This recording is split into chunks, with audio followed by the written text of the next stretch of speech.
بسم الله الرحمن الرحيم والحمد لله رب العالمين والصلاة والسلام على أشرف الخلق أجمعين محمد وأهل بيته الطيبين الطاهرين اللهم صل على محمد وآل محمد وعجل فرجهم. The subject of fiqh, the prayer, we said the things which will nullify the prayer, and we said there are many things. We have discussed 5 of them. The 6th one is talking will nullify the prayer, but we reach the issue if somebody say Salamun alaikum to you, greeted you, and you are at time of the prayer, and we have mentioned that one has to answer exactly the same way. If he says Salamun alaikum, reply will be Salamun alaikum. If he say Assalamu alaikum, the reply is Assalamu alaikum. Or Salamun alayka, the reply is Salamun alayka. And we mentioned that replying salam is wajib. It is obligatory, but if somebody did not reply, he did haram thing, his prayer will be all right, but he did haram thing.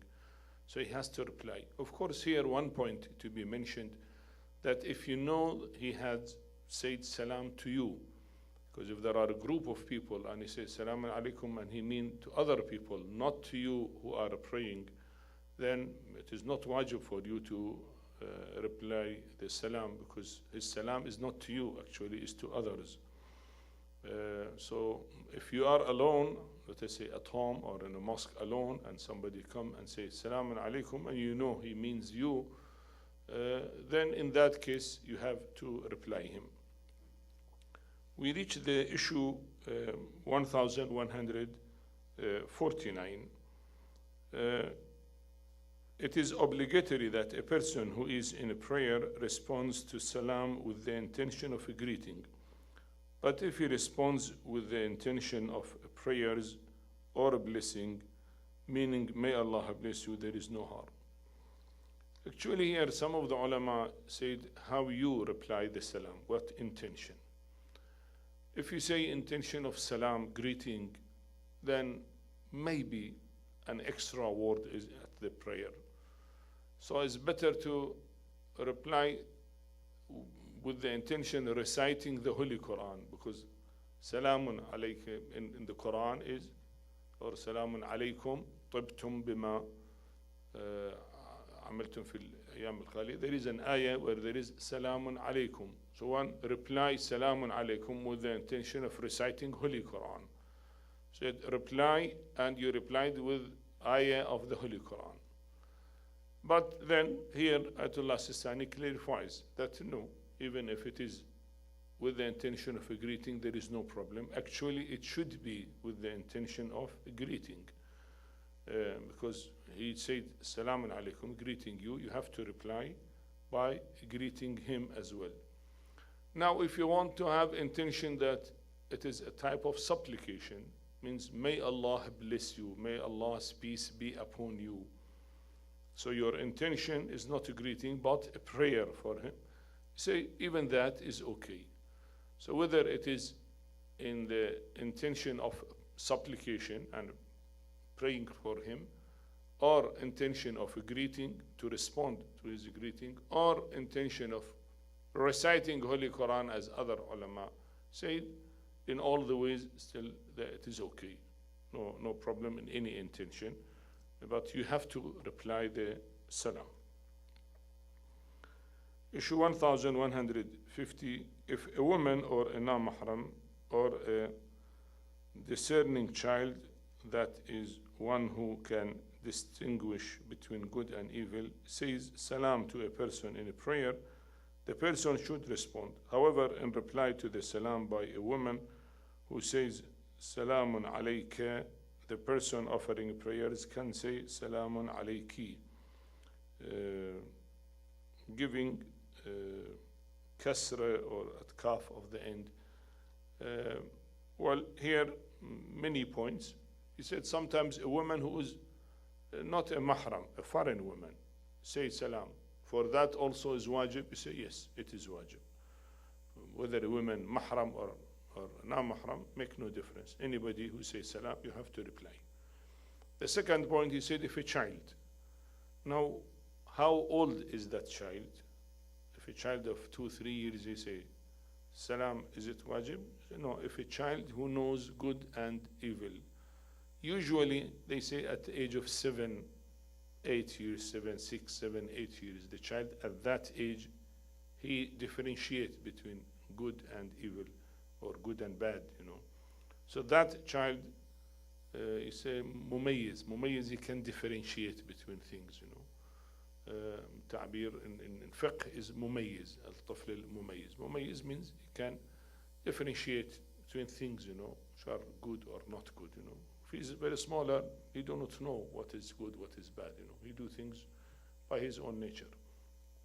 Well, maybe at the age of 6, 7, around that age, you know, he become at this, because this age also mentioned in other parts of fiqh, you know, that the private parts, you know, for a small child, if, let us say, a mother is bathing a child of 2, 3 years, you know, is it obligatory to cover her private parts? Then the answer, if a child is too small, he doesn't differentiate, it is not wajib. If he differentiates, then it is wajib, you know. So that age has its own peculiarity in fiqh. So here, he said, if a child, let us say, at the age of 8, 9, 10 years, still he is not adult, but he said, Assalamu alaikum. Is it wajib to reply and you are at time of the prayer? He said, still, even if he is a child, the answer is wajib. Now we mentioned that the reply should be the same as the greeting. If you say Assalamu alayka, you have to reply Assalamu alayka. Now if she is a woman and she told you in a masculine form, Assalamu alayka with fatha, now the answer should be feminine answer, should be Assalamu alayki. So he said this little difference between masculine and feminine is okay. So reply to be though Assalamu alayki is not like Assalamu alayka, but because she is a woman, the answer is Assalamu alayki. But if she says in a plural, Salamun alaykum, reply is Salamun alaykum, because plural can be said for both masculine or feminine, Salamun alaykum. That is allowed. So here he mentioned specifically that if it came in a singular form, masculine type, because you are a man and she is a woman, the reply to be in feminine is no problem, though there is little difference in the words. Issue 1151.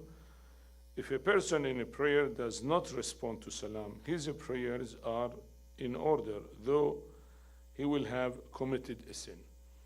I mean, here he wants to say that there are two different issues. One of them, it is wajib to respond to the salam. The second one, whether your prayer, if you did this sin, your prayer will be void or not. He said, no, committing a sin by not replying the salam will not affect your prayer. Your prayer is all right, but you have committed a sin by not replying the salam. Issue 1152. If a person says salam to a person in prayer in a mistaken way, such that it cannot be treated as a salam, it is not permissible to reply to it. See, the word salamun alaykum or assalamu alaykum should be in a proper way. If it is not in a proper way, and you cannot say that he has greeted you in a proper way, so here you are not allowed to reply him, because reply is not wajib. If it is not wajib, you cannot reply, because by replying you are making a new word or a new sentence at time of the prayer, which is not allowed. Issue 1153. It is not obligatory to give reply to the salam said in jest or the salam of a non-Muslim man or a woman who is not a dhimmi, an infidel living under the protection of an Islamic government. And if he or she is a dhimmi, it is sufficient on the basis of obligatory precaution to answer saying alayk only. If you say salamun alayka, you can say alayka. Alaykum. Well, reply means upon you. Now, sometimes people are joking, making fun, you know. You are in a prayer and you say, Salamun alaikum. You replied again, Salamun alaikum. You replied again, Salamun alaikum. And you want to say it 10 times. Then is it wajib to reply? No, because this is not a serious greeting. No, not wajib to reply, and you should not actually reply. Well, if it's a serious greeting, then it becomes wajib. If it is not a serious greeting, you want to make fun, then it is not wajib to respond to his salam. Issue 1154, if a person says salam to a group of people, it is obligatory for all of them to give a reply. However, if one of them replies, it is sufficient. You see here, you want to say that replying salam is wajib kifai, as it said, or it is a sufficient obligatory act. Sufficient means if one replies, then no need for others to reply. But if no one reply, all of them will be sinful. So if a group of 10 are there and one come and greet them, all of them say Salamun alaikum, well, it is wajib for all of them to reply. But if one of them replies, then it is sufficient. If no one replies, then all of them will be sinful and will be questionable. So that is the reply of salam to a group of people. Issue 1155, if a person says salam to a group of people, but a person for whom it was not intended gives a reply, it will still be obligatory upon the group to reply. I mean, a group of 10 are one side and another one, maybe he's aside or he's busy, and the intention of a greeting was not for him, but he replied. So you say, is it sufficient because someone replied? He said, no, not someone, because he greeted that group, he did not greet this person. So one of them of that group or all of them has to reply to his salam. Issue 1156, if a person says salam to a group among whom one was in prayer and that person doubts whether salam was intended for him or not, it will not be necessary for him to give a reply. And if the person offering prayers is sure that he was also intended by the one who greeted, but someone else has made a response, he does not have to reply. But if he is sure that he was among the group for whom salam was intended and no one has replied, then he should reply. You see, Islam so much cares about having a good behavior with each other among Muslims. So give so much detailed issues about salam only. You know how many issues are here mentioned only about salam and necessity to reply even if you are at time of the prayer.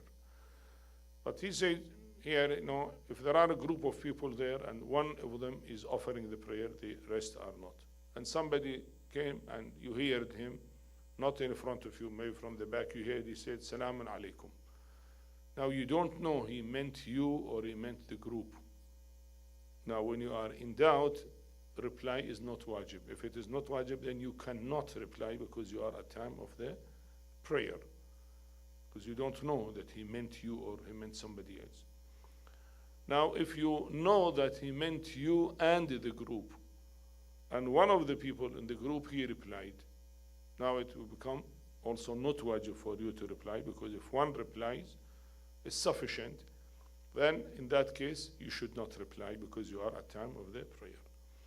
But if he meant you and others for salam, and no one reply, then you who are offering the prayer will be wajib for you to reply, because no one else has replied. Issue 1157, it is mustahab to greet with salam, and it has been emphatically enjoined that a person who is riding should greet one who is walking, and a person who is standing should greet one who is sitting, and a younger person should greet an elder. Well, here, saying about salam is mustahab, recommended. That is one of the Islamic etiquette and behavior with each other. actually thawab of one who started the salam is much more than thawab of the person who replied the salam. So it is good that you start the salam to your friend or colleagues rather than they say salam to you, because you will gain more thawab. And one of the things that if somebody is riding, let us say a camel animal, or riding a car or bicycle, and if he pass to people who are walking, he should start greeting them. And if somebody is sitting and somebody is standing and he come, then he should say salam to those who are sitting. And if a younger person is there, he should start salam to the elder. These are Islamic etiquettes about the salam. Issue 1158, if two persons simultaneously say salam to each other, each one of them should, on the basis of obligatory precaution, reply the salam of the other. See, it happens many times when two people meet each other, both of them, they say salamun alaikum. Now the other one also said salamun alaikum at the same time. Now that salam was not reply of his salam. So you should say again alaykum salam. Both of them should say again alaykum salam to each other, because the salamun alaykum which was said was to greet each other. Now the reply of the greeting will be wajib on each one of them. Sometimes by telephone, you see, when somebody will come and say, both will say salamun alaykum to each other. So the reply, one should reply also alaykum salam, and the other one also should reply alaykum salam, reply to his greeting. Well, that happens sometimes. Issue 1159, when a person is not in a prayer, it is mustahab that his response to the salam should be more expansive. For example, when one says salamun alaykum, the other should say salamun alaykum wa rahmatullah in reply. The reply should be longer or better than the answer. If we say salamun alaykum, the reply is recommended to be alaykum salam, and you add wa rahmatullah. If you say salamun alaykum wa rahmatullah, you may reply alaykum salam wa rahmatullahi wa barakatuh. So you add more in reply if possible. Now if you say salamun alaykum wa rahmatullahi wa barakatuh, you can reply also salamun alaykum wa alaykum salam wa rahmatullahi wa barakatuh. Now you can add wa maghfiratuhu wa ridwanuhu if you like, or you stop, because that is usual sentence maximum. So it's mustahab when somebody greets you is to reply him, but in a longer sentence than his sentence of salam. That is about the sixth issue. And we come to the seventh issue, which things are forbidden in the prayer. It says the seventh thing which makes prayer void is an intentional loud laugh. And if the laugh is uncontrollable or involuntary, if what prompted it in the first place was intentional, or for that matter inadvertent, the prayer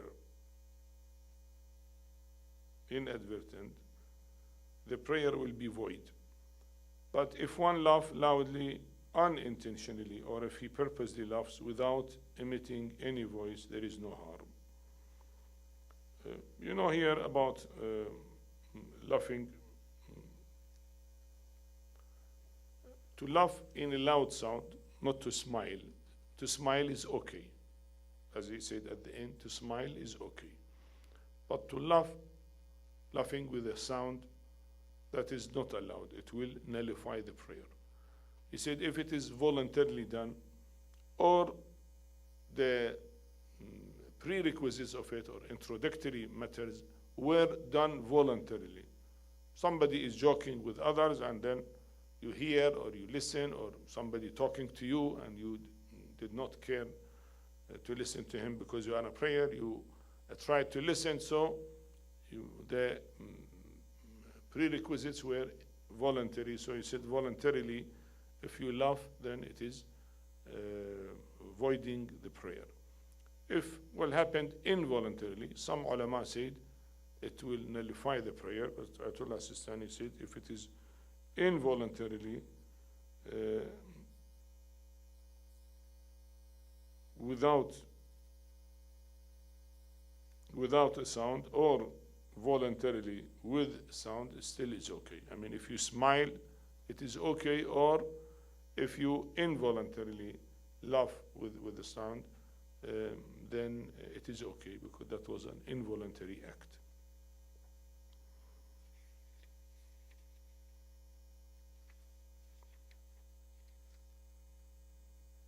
As I said, some of the ulama said even if it is involuntary, will void the prayer, but Ayatollah Sistani said involuntary laughing is okay. Issue 1160. If in order to control his laughter, the condition of the person in prayer changes, like if the color of his face turns red, he should, as an obligatory precaution, pray again. Sometimes one tries to control his laugh, not to laugh, but then to control himself too much, well, his face will be red, and well, he try to control himself, which is not easy. He said, as an obligatory precaution, even if that state happens, he should repeat his prayer and pray again.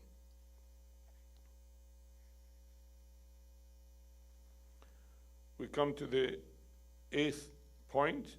As an obligatory precaution, if one intentionally weeps, silently or loudly, over some worldly matters, his prayer will be void. But if he weeps silently or loudly due to fear of Allah or for the hereafter, there is no harm in it. In fact, it is among the best acts. You see, generally it was said before that anything which change the shape of the prayer will nullify the prayer. Now, to laugh loudly, again, it is not the shape of the prayer, will nullify the prayer. Now, to weep also, again, that will nullify the prayer. If the weeping is because of some worldly matter, you have certain losses, certain suffering, certain things, so you remember the problems that you have and you weep. In that case, no, it will nullify the prayer. But if you remember Almighty Allah subhanahu wa ta'ala and you are reciting certain supplication and you weep as a fear to be sinful and Allah will not forgive you, or by remembering the hereafter and the difficulties in the hereafter, and you may not be among those who will be saved and you weep, he said that will not affect the prayer. Your prayer is all right. Actually, it is one of the best acts, is to weep, fearing Allah subhanahu wa ta'ala or remembering the hereafter. So it is one of the best acts, even if it is done at time of the prayer.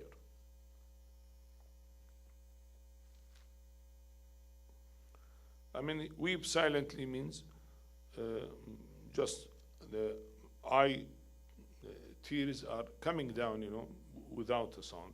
If you sound, that is a sound, this is loudly, but even without that, silently, but still you are weeping and the tears are coming down, so even that will nullify the prayer.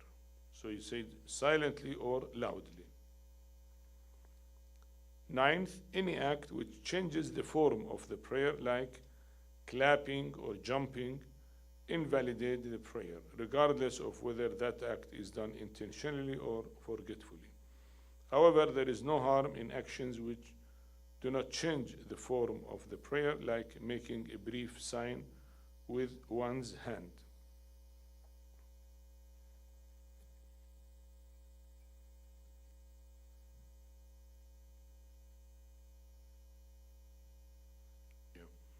So here he mentions that anything which change the shape of the prayer.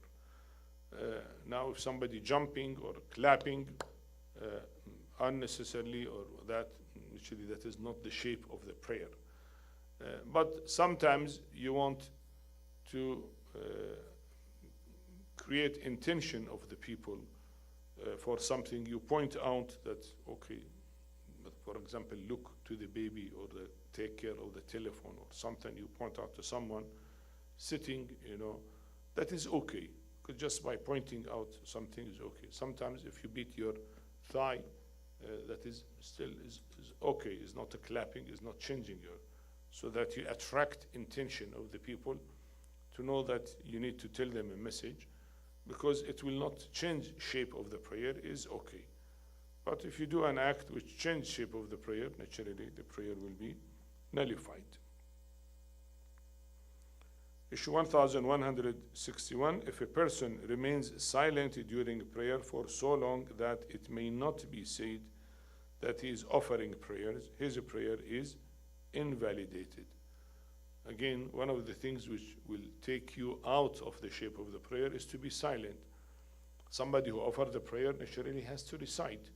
But if you keep silent for a long time, let us say 10, 15, 20 seconds, long time, then the people say, well, he's not offering prayer. If he pray, he has to recite. So for a long time, you say it will invalidate the prayer. Issue 1162, if a person performs an extraneous act during prayer or maintains prolonged silence and then doubts whether his prayer has been thereby invalidated, he should repeat the prayer. But the better way of doing it is to first complete the prayer and then repeat it. So if he did something that he doubts, maybe that will nullify his prayer, some inorious act, Or if he kept quiet for some time, but he doesn't know that time was long enough to invalidate the prayer or was short, let us say 6, 7, 8 seconds now. He doesn't know whether it was long enough or not. So he said it's better in that case he should complete his prayer and pray again, because he is not sure his prayer was all right and he is not sure his prayer is void. So the best way is to complete the prayer and to repeat the prayer. 10th act which invalidates the prayer is eating or drinking. If a person offering prayers eats or drinks in such a manner that people would not say that he was in prayer, his prayers would be void, regardless of whether he does it intentionally or forgetfully. However, if a person who wants to keep a fast is offering a mustahab, a prayer before the adhan of Fajr, and being thirsty feels that by the time he completes the prayer it will be Fajr, he can drink water during that mustahab prayers, provided water is not more than 2 to 3 steps away from him. And he should be careful not to commit acts which invalidate the prayer, like running his face away from Qibla. Again, that is an important issue about eating and drinking. He said to eat anything is not allowed, because act of eating is against the shape of the prayer, and act of drinking a glass of water is against shape. So that should not be done, whether it is done intentionally or one forgets, but he did an act which nullified the prayer. But he gave an exception if there is a mustahab prayer, like prayer of the midnight Salatul Layl, and he said it is fasting tomorrow and now it's near Adhan of Fajr. If he completes his prayer, Fajr will be there, he will be thirsty. And if the prayer is beside him, let us say 2 or 3 steps beside him, then in that exceptional case, because it is recommended the prayer and as a preparation for the fast, then he is allowed to drink a glass of water. But if he had wajib prayer, like qada prayer or others, then that is not allowed.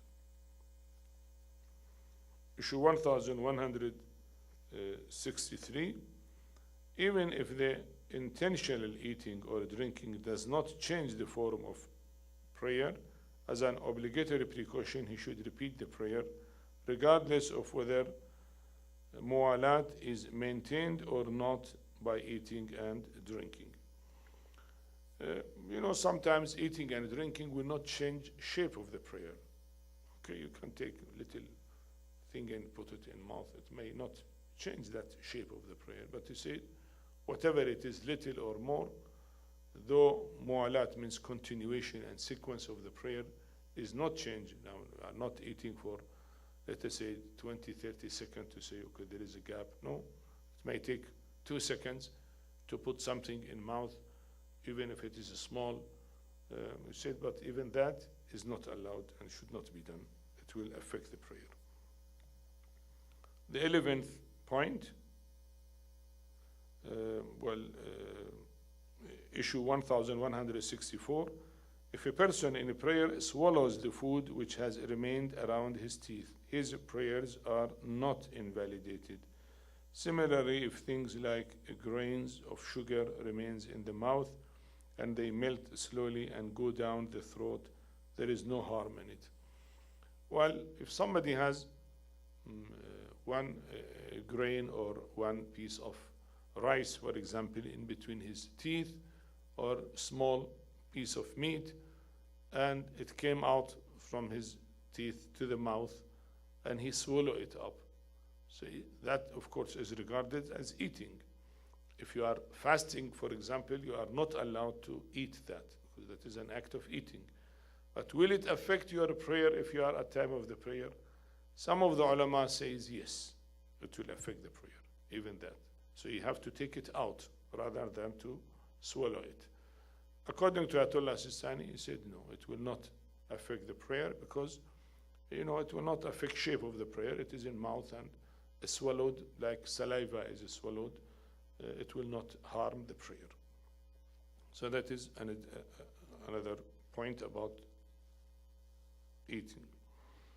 11th, any doubt concerning the number of rak'ats in those prayers which consist of 2 or 3 rak'ats will render the prayer void. Also, if one doubts about the number of the first 2 rak'ats of a prayer having 4 rak'ats like Dhuhr, Asr and Isha, his prayer will be void if he continues to be in doubt.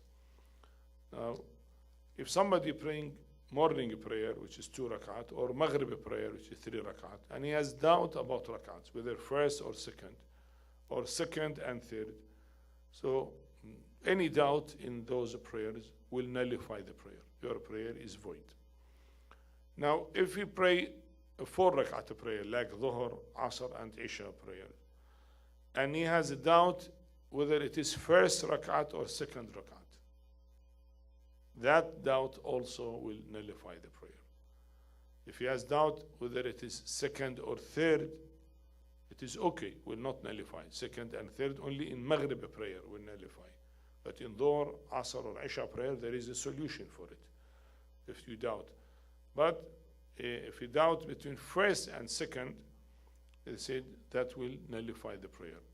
And he mentioned if his doubt continues.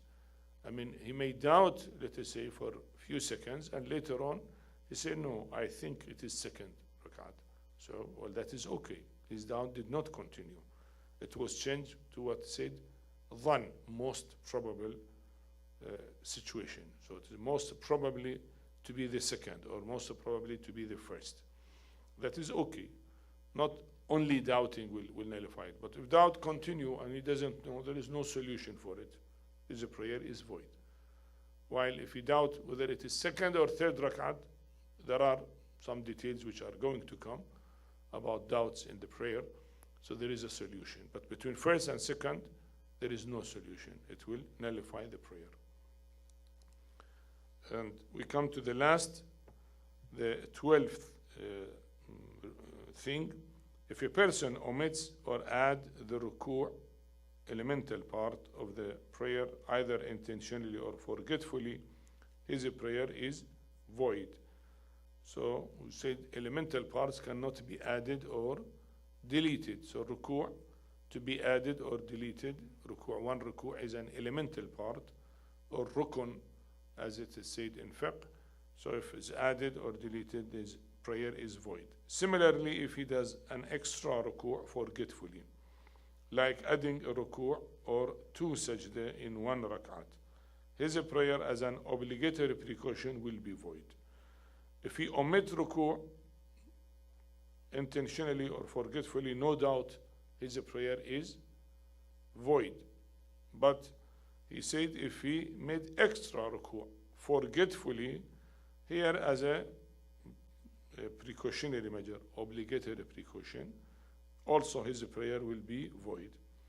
And if one omits purposely acts which are not rukun or makes an addition, prayer will be void. Now here purposely, at another part which is not rukun, he add 1 sajda. 1 sajda is not rukun, and he add, then his prayer will be void as well, intentionally. But if one forgetfully adds 1 more Takbiratul Ihram, prayer will not be void. Well, Takbiratul Ihram is rukun, but he forgot, and after first Allahu Akbar, he added another Allahu Akbar. According to some ulama, it will nullify the prayer, because Takbiratul Ihram is rukun, and he added another rukun. According to Ayatullah Al-Sistani, he said, no, it will not nullify the prayer if it is done by mistake, not intentionally. He forgot. Issue 1165. If a person doubts after the prayer whether or not he performed any such act which invalidates the prayers, his prayer will be in order. So the doubts at time of the prayer may nullify the prayer. The doubt between first and second rak'at, for example, or second and third in Maghrib prayer. But if he finished his prayer, Maghrib prayer, for example, and then he had a doubt whether I prayed 2 rak'at or was 3 rak'at Maghrib prayer, say after completing the prayer, his doubt has no value. The doubt at time of the prayer may make the prayer void or may have the solution, but if it is after the prayer, one should not care about his doubt and take it granted that his prayer is all right. I think sufficient up to here for today. Inshallah, we'll continue in the next session. Walhamdulillahi Rabbil Alameen wa sallallahu ala Muhammad wa alihi at-tahirin. Allahumma salli ala Muhammad wa ali Muhammad wa ajjal farajahum.